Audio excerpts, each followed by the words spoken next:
ஜனாசாவை பின்தொடர்வதற்கு இஸ்லாம் அதிக முக்கியத்துவத்தை காட்டுகிறது. நம்முடைய ஊர்களில் நீங்கள் ஜனாசாவுடைய நிலையை பார்த்தீங்கன்னு சொன்னா சில ஜனாசாக்கள்ல போய் கலந்துக்கவே முடியாது. அதிக நன்மைகள் கொண்டது, அதிகம் நன்மை தரக்கூடியது. ஆனால் பல ஜனாசாக்களிலே கலந்து கொள்ள முடியாத ஒரு சூழல் இன்றைக்கு இருப்பதை பார்க்கிறோம். ஜனாசாவை தூக்கி செல்கிற பொழுது அதுக்கு கலிமா ஷஹாதா என்று சொல்லி அழைத்து செல்வது, அந்த ஜனாசாவின் மீது மலர் மாலைகள் எல்லாம் போட்டு செல்வது, ஜனாசாவை தூக்கி செல்லுகிற பொழுது ஃபாத்திஹா, அதை அடக்கம் செய்கின்ற பொழுது ஃபாத்திஹா, அது எல்லாத்தையும் முடிச்சு விட்டு அதற்கு பிறகு ஒரு ஃபாத்திஹா என்று சொல்லி இப்படி ஏராளமான பிதஅத்துகள் அதில் உள்ளடங்கி இருப்பதினால் பல ஜனாசாக்கள் இன்றைக்கு கலந்து கொள்ள முடியாத பல நன்மைகளை நாம இழக்கின்ற சூழல் இருக்கிறது. ஆனா ஜனாசாவுக்கு நன்மை என்ன தெரியுமா? அல்லாஹ்வுடைய தூதர் ஸல்லல்லாஹு அலைஹி வஸல்லம் அவர்கள் சொல்கிறார்கள், ஒரு முஸ்லிமான ஒரு ஜனாசாவை யாரு பின்தொடர்கிறார்களோ நம்பிக்கையுடனோ நன்மை எதிர்பார்த்தும் அதிலே ஒருவர் கலந்து கொண்டார் என்று சொன்னால் அவருக்கு கிடைக்கின்ற நன்மை என்ன தெரியுமா?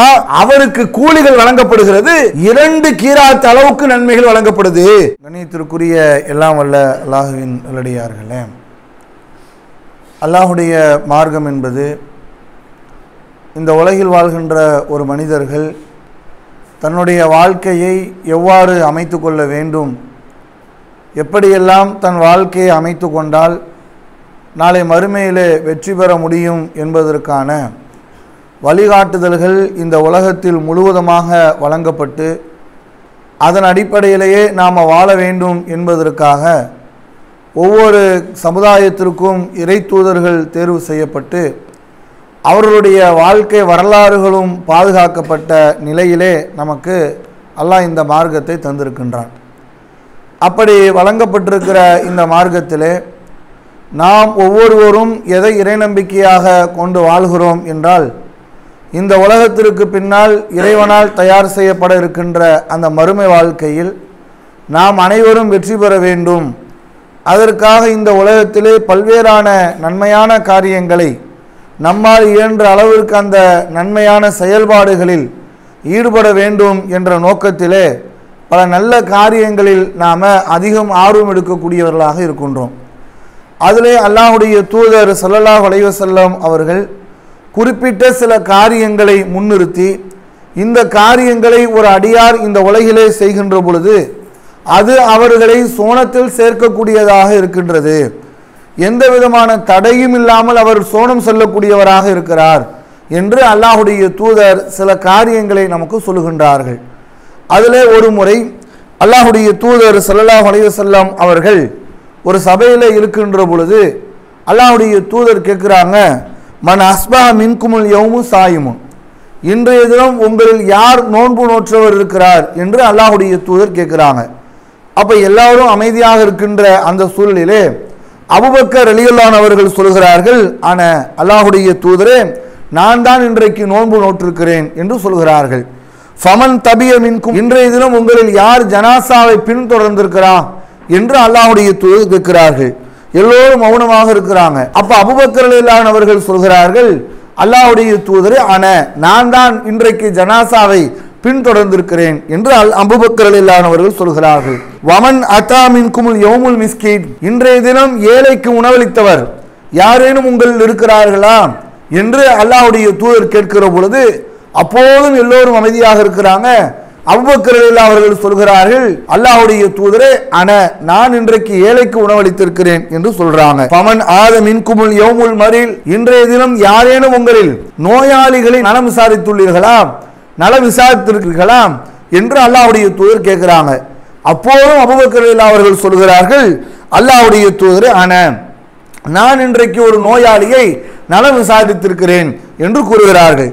இந்த செய்தியை அல்லாஹ்வுடைய தூதர் சொல்லிவிட்டு இந்த மாதிரியான இந்த 4 காரியங்களையும் யார் ஒரு சேர செய்கிறார்களோ இல்லா தஹலுல் ஜன்னா, அவருக்கு சோனத்தை தவிர அல்லாஹ் வேறு எதையும் தருவதில்லை.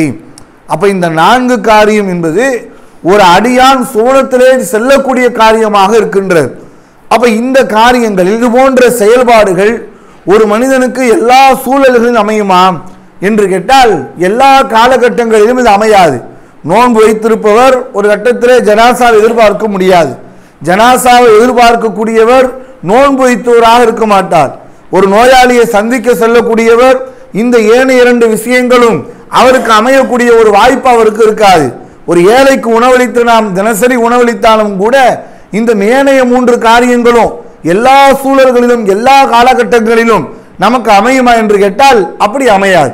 ஆனால் அல்லாஹ்வுடைய தூதர் நமக்கு வழிகாட்டுகின்ற பொழுது இது மாதிரியான ஒரு வாய்ப்பு ஒருவருக்கு கிடைக்கும் என்று சொன்னால், நோன்பு வைத்திருக்கிறார், ஒரு ஜனாசாவை கேள்விப்படுகிறார், அவர் ஜனாசாவை சந்தித்து விடுகிறார், ஒரு நோயாளியை சந்தித்து விடுகிறார், ஒரு ஏழைக்கு உணவளித்து விடுகிறார் என்ற ஒரு பாக்கியம் ஒருவருக்கு ஒரு சேர கிடைத்து விட்டது என்று சொன்னால் அவருக்கு சோனம் வழங்கப்படுகிறது.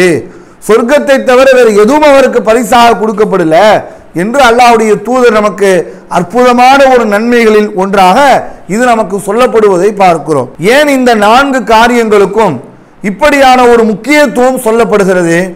இந்த 4 காரியங்களும் ஏன் தனித்தனியாக இதனுடைய சிறப்புகள் என்ன சொல்லப்படுது? அந்த சிறப்புகளை பற்றி அல்லாஹ்வுடைய தூதர் எப்படியெல்லாம் நமக்கு அறிவுறுத்திருக்கிறார்கள் என்று நம்ம ஹதீசுகளில் பார்த்தோம் என்று சொன்னால், பல்வேறான சோனம் செல்லுகின்ற பல அமல்கள் இருந்தாலும் இந்த 4 காரியங்களை பற்றி தனித்தனியாக பார்க்கின்ற பொழுது ஏராளமான நன்மைகள் கொண்டதாக இருப்பதை பார்க்கிறோம்.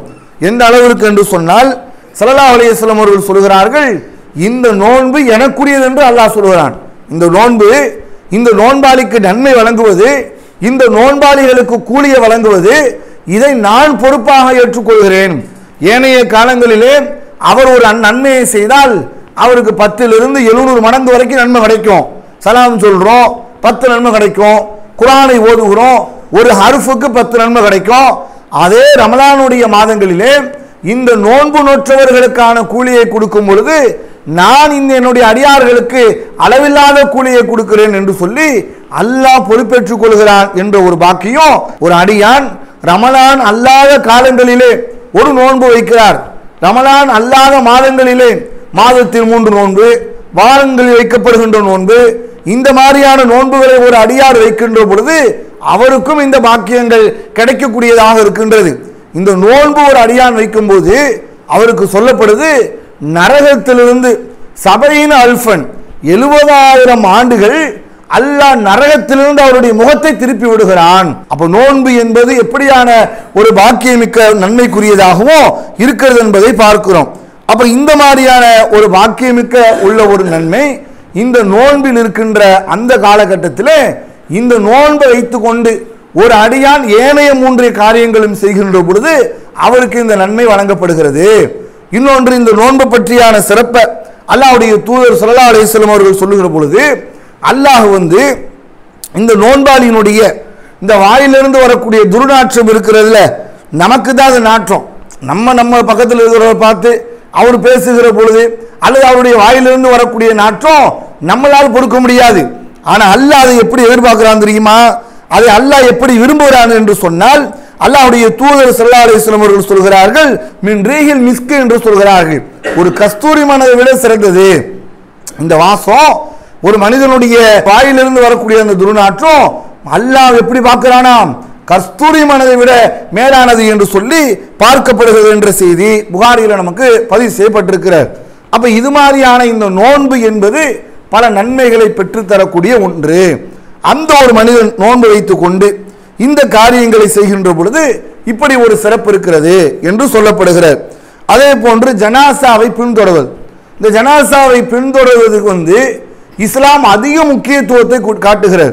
ஜனாசா என்பது பொதுவாக இன்றைக்கு நம்முடைய ஊர்களில் நீங்கள் ஜனாசாவுடைய நிலைன்னு பார்த்தீங்கன்னு சொன்னா சில ஜனாசாக்கள்ல போய் கலந்துக்கவே முடியாது. அதிக நன்மைகள் கொண்டது, அதிகம் நன்மை தரக்கூடியது. ஆனால் பல ஜனாசாக்களிலே கலந்து கொள்ள முடியாத ஒரு சூழல் இன்றைக்கு இருப்பதை பார்க்கிறோம். ஏன்? ஜனாசாவை தூக்கி செல்லுகிற பொழுது அதுக்கு கலிமா ஷஹாதா என்று சொல்லி அழைத்து செல்வது, அந்த ஜனாசாவின் மீது மலர் மாலைகள் எல்லாம் போட்டு செல்வது, ஜனாசாவை தூக்கி செல்லுகிற பொழுது ஃபாத்திஹா, அதை அடக்கம் செய்கின்ற ஒரு ஃபாத்திஹா, அது எல்லாத்தையும் முடிச்சு விட்டு அதற்கு பிறகு ஒரு ஃபாத்திஹா என்று சொல்லி இப்படி ஏராளமான பிதஅத்துகள் அதில் உள்ளடங்கி இருப்பதினால் பல ஜனாசாக்கள் இன்றைக்கு கலந்து கொள்ள முடியாத பல நன்மைகளை நாம இழக்கின்ற சூழல் இருக்கிறது. ஆனா ஜனாசாவுக்கு நன்மை என்ன தெரியுமா?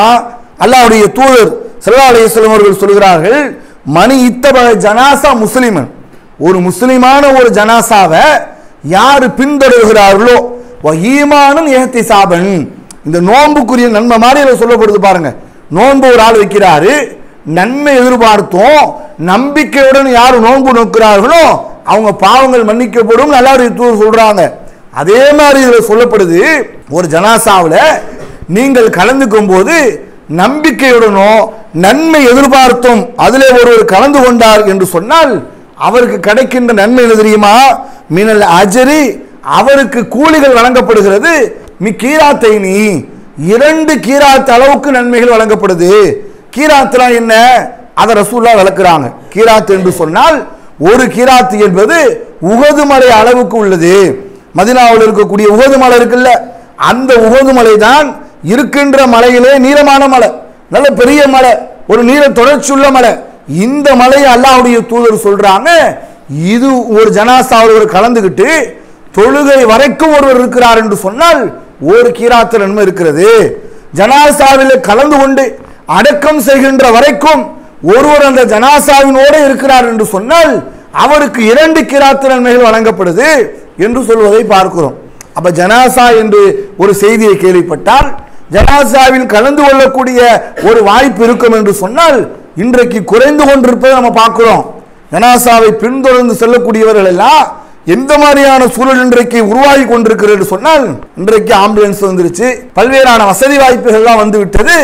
ஜனாசா ஒரு பக்கம் போது அவங்க பைக்கில் வந்து மையவாடிக்கு பக்கத்தில் வந்து நின்று தொழுதுட்டு போயிடுறாங்க. அப்ப அந்த மாதிரி எதை பின்தொடர்ந்து செல்வதனால் நமக்கு என்ன நன்மைகள் எல்லாம் சொல்லப்படுகிறதோ அந்த நன்மைகள் எல்லாம் இன்றைக்கு வசதி வாய்ப்புகள், இன்றைக்கு நாகரிகம் என்ற பெயரிலே அதை பின்தொடராத ஒரு சூழல் இன்றைக்கு இருப்பதை பார்க்கிறோம்.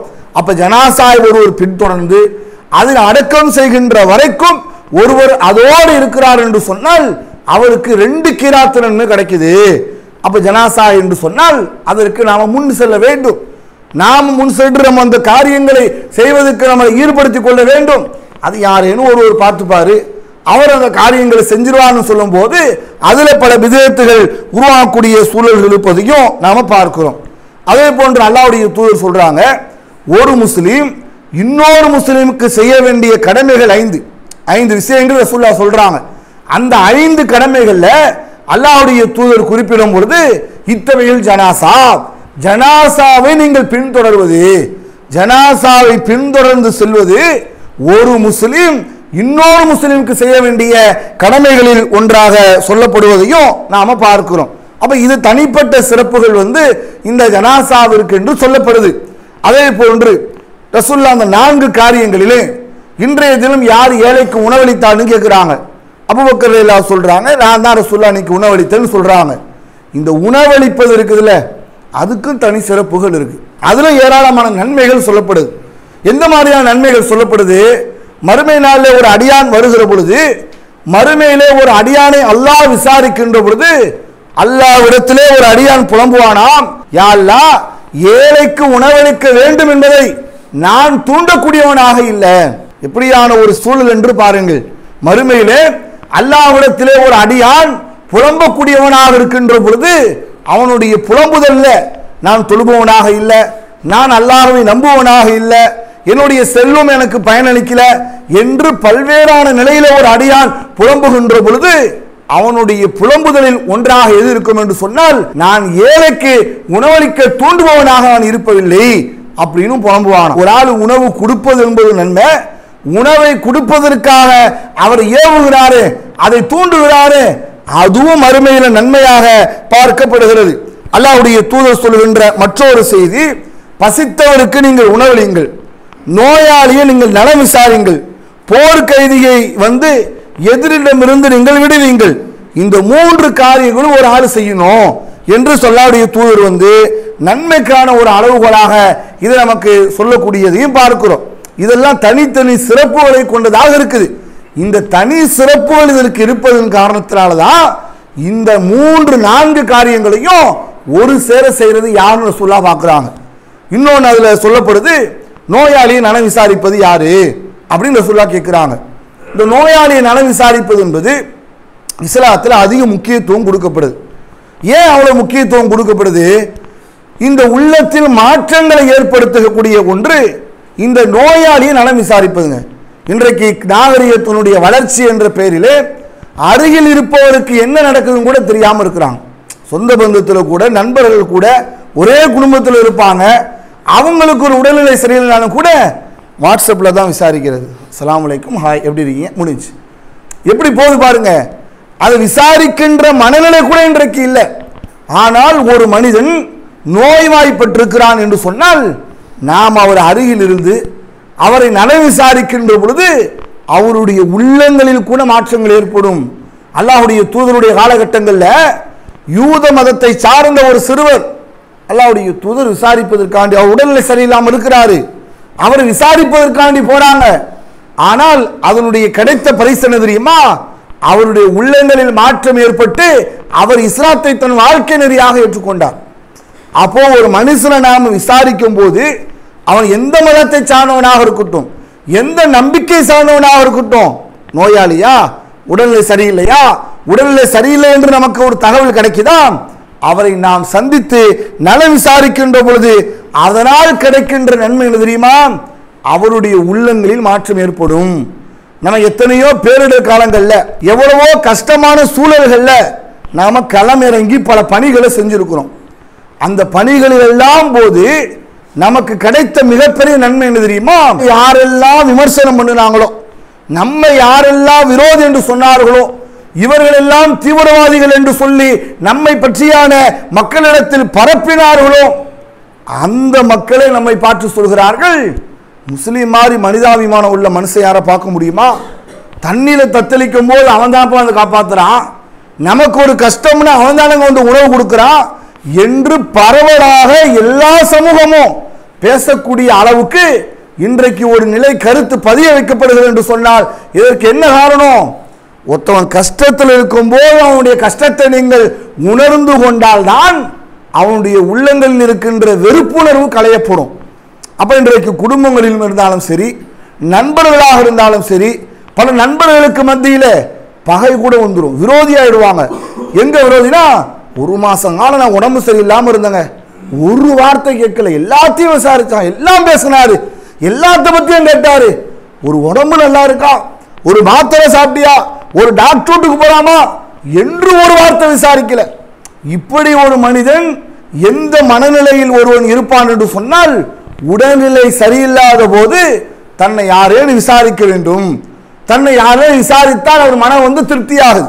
டாக்டர் வீட்டுக்கு போறோம், டாக்டர் வீட்டுக்கு போகும்போது என்ன ஆகுது? டாக்டர் முதல்ல மருந்து மாத்திரை எழுதி கொடுக்கறத விட 10 நிமிஷம் அந்த பேசவிட்ட அந்த வரக்கூடிய நோயாளிட்ட ஆறுதலாக ஒரு 10 வார்த்தையை பேசிவிட்டார் என்று சொன்னால் 50% நோய் போய்விடும். ஆனா எந்த டாக்டரும் அப்படி பேசுறது இல்லை. ஏதாவது ஒரு சில மருத்துவர்கள் தான் அப்படி அறியாம பேசுகிறார்கள்.